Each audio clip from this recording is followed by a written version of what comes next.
शायद ही कोई ऐसा पति होगा जिसने 1 महीने तक अपनी पत्नी की शक्ल भी ना देखी हो।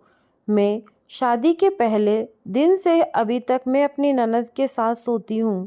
मेरी ननद मेरे साथ ऐसा करेगी मैं सोच भी नहीं सकती। एक दिन उसने जो किया वह जानकर मेरे पैरों तले ज़मीन खिसक गई। मेरा नाम अंजलि है। मैं एक नए घर में शादी करके आई हूँ, लेकिन इस घर के लिए मैं क्या हूँ मुझे अभी तक समझ नहीं आ रहा है। मेरे पिता बहुत गरीब हैं और मेरी शादी भी बहुत जल्दी में हो गई।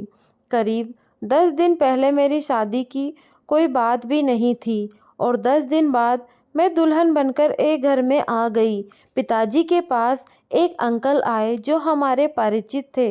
समाज के उन्होंने कहा कि बहुत अच्छा पैसे वाला घर है और जल्दी से में शादी करना चाहते हैं। ऐसा रिश्ता फिर नहीं मिलेगा। बेटी को खाने की कोई समस्या नहीं रहेगी। बस इतना तो काफ़ी था मेरे पिता के लिए और हमारी शादी हो गई। मुझे ना लड़का दिखाया, ना ही शायद उन्होंने मुझे देखा होगा। शादी के बाद मैं ना बहू बनी और ना पत्नी। शादी करके मैं बड़े घर में आई थी तो मुझे लगा था कि मेरी ज़िंदगी बदल जाएगी। ज़िंदगी तो बदली, लेकिन दूसरी तरह से। यहाँ मुझसे कोई बात करना तो दूर, मेरी शक्ल भी पसंद नहीं करता है। फिर बस मेरे मन में यही सवाल आता रहता कि क्यों मुझसे शादी की। आपको यह जानकर आश्चर्य होगा कि मुझे यह भी नहीं पता कि मेरी शादी किससे हुई है, क्योंकि अभी तक मैंने उनकी शक्ल नहीं देखी। वो घर रहते ही नहीं थे, काम के सिलसिले में बाहर ही रहते थे। मैं अपने ननद के कमरे में सोती हूँ, वो भी एक कोने में नीचे। मेरी ननद भी मुझे अपने कमरे में नहीं रखना चाहती थी, लेकिन मेरी सास ने कहा कि किचन में नौकरानी सोती हैं, इसलिए मुझे कोने में जगह दे दी। मेरी ननद मेरे साथ ऐसा व्यवहार करती जैसे कि मैं कोई नौकरानी हूँ। बात बात पर मुझसे चिल्लाती, कमरे में आते ही कहती, वहीं रह कोने में, आगे मत आ या कर। काम करते वक्त और खाते वक्त कुछ कचरा होता तो वो जानबूझकर वहाँ से सोती वही फेंकती। मैं फिर भी चुपचाप रहती। शादी का मतलब यह होता है मुझे नहीं पता था, और इस तरह की शादी से तो मैं बिना शादी रहती तो ज़्यादा अच्छा होता। मैं सारा दिन बस घर के काम में लगी रहती थी। घर बड़ा था, लेकिन यहाँ लोगों के दिल उससे भी छोटे थे। सुबह से शाम तक काम करना और रात को बिना आवाज़ करे ननद के कमरे में कोने में जाकर सो जाना, बस यही मेरी ज़िंदगी थी। मेरा घर वालों से कोई नहीं, लेकिन घर में काम करने वाले नौकरानी से अच्छा रिश्ता बन गया था, क्योंकि आखिरकार मैं भी तो उनमें से एक ही थी। तब एक काम करने वाली ने बताया कि मेरे पति की शादी बड़े घर में तय हो गई थी। वो उससे प्यार भी करते थे, लेकिन फिर कुछ विवाद हो गया जिस कारण उन्होंने रिश्ता तोड़ दिया।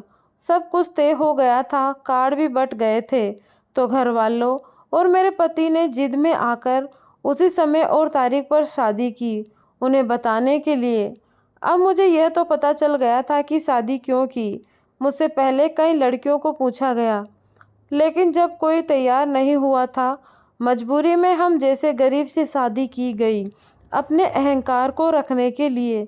मैंने कुछ और दिन ऐसे ही बिताए, फिर मैंने सोच लिया कि ऐसे नहीं रहना है, एक बार अपना मुंह तो खोलना ही है। शादी की है तो मैं नौकरानी बनकर क्यों रहूं, फिर चाहे अंजाम जो भी हो, चाहे मुझे अपने घर वापस जाना पड़े। ऐसे उनके आने का कोई समय नहीं होता था, लेकिन बहुत दिनों बाद वो आज घर पर थे और खाना वो अपने कमरे में खाने वाले थे। मैं खुद खाना लेकर उनके कमरे में गई। पहली बार था जब मैं उन्हें इतने पास से देख रही थी। मेरी तरफ देखा ही नहीं और उन्होंने कहा कि खाना टेबल पर रख दो। मैंने खाना टेबल पर रखा और उनके सामने रखी कुर्सी पर बैठ गई। वो एकदम से गुस्सा हो गए, बोले, कौन हो तुम, ऐसे यहाँ बैठ गई।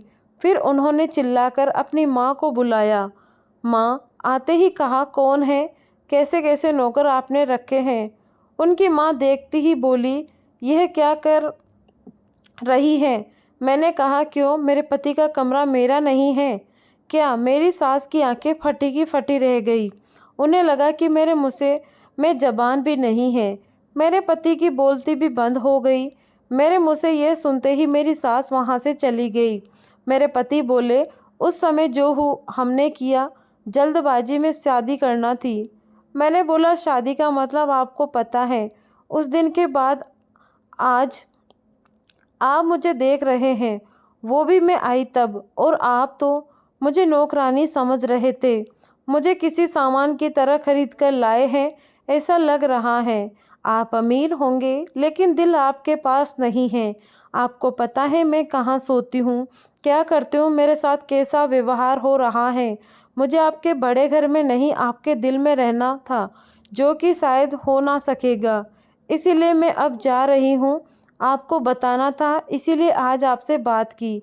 इतना कहकर मैं जाने लगी, तब उन्होंने मुझे रोका, कहा कि मैं अपनी पिछली वाइफ को और पिछली लाइफ को अभी भूला नहीं हूँ, इसलिए तुमसे दूर था, उसके लिए मुझे अभी माफ़ करो और थोड़ा समय दो।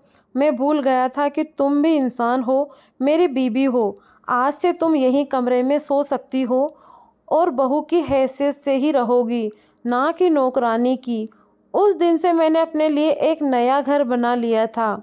मेरी समझ आ गया था कि यहाँ बिना बोले कुछ हासिल नहीं होगा। धीरे धीरे मैंने अपना हक लेना शुरू कर दिया।